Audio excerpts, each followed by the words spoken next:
ყინწვისის მონასტერი მდებარეობს შიდა ქართლში, ძამას ხეობაში.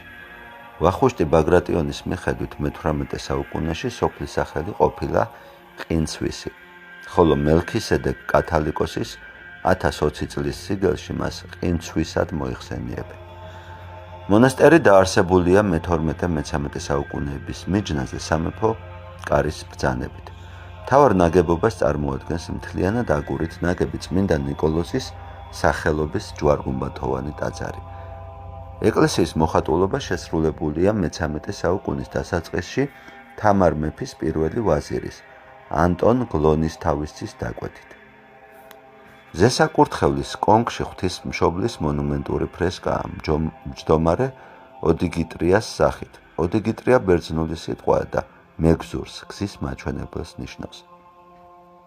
ჩრდილოეთ კედელზე გამოსახულნი არიან საქართველოს მეფეები, მეფე გიორგი მესამე, თამარ მეფე და ლაშა გიორგი.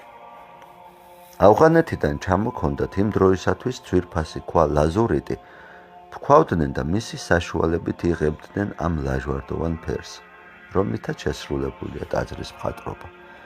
ყინწვისის ანგელოზის ფრესკაზე კი ნაჩვენებია უფლის საფლავთან მჯდომარე ანგელოზი, რომელმაც მენელსაცხებლე დედებს ახარა, რომ იესო ქრისტე მკვდრეთით აღსდგა. აქვე მდებარეობს წმინდა ნიკოლოზის ხატი, რომელსაც მრავალი სასწაულის მოხდენა უკავშირდება. ასევე გამოსახულია წმინდა გიორგი და სხვა წმინდანები. ყინწვისის მონასტერი ქართული ხუროთმოძღვრების ერთ-ერთ უმნიშვნელოვანეს ნიმუშს წარმოადგენს.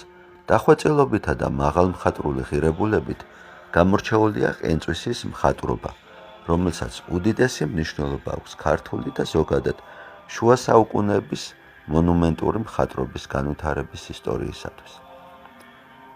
ტაძრის კედლის მხატვრობა რესტავრირებულია 1950 და 2000-2002 წლებში. ძამას ხეობას მეთაურობდნენ ტაოდან გადმოსული ფანასკერტელები. ყველაზე ცნობილი ფანასკერტელი კი ზაზა ფანასკერტელი ციციშვილია. მის სახელთან არის დაკავშირებული ყინწვისის მონასტრის განახლება და ეკვდერის მიშენება. იგი არის ავტორი სამკურნალო წიგნისა კარაბატინი. გარდა წმინდა ნიკოლოზის ეკლესიისა, სამონასტრო ანსამბლში შედის ღვთისმშობლის ეკლესია, მცირე ეკლესია, გალავანი და კოშკი სამრეკლო.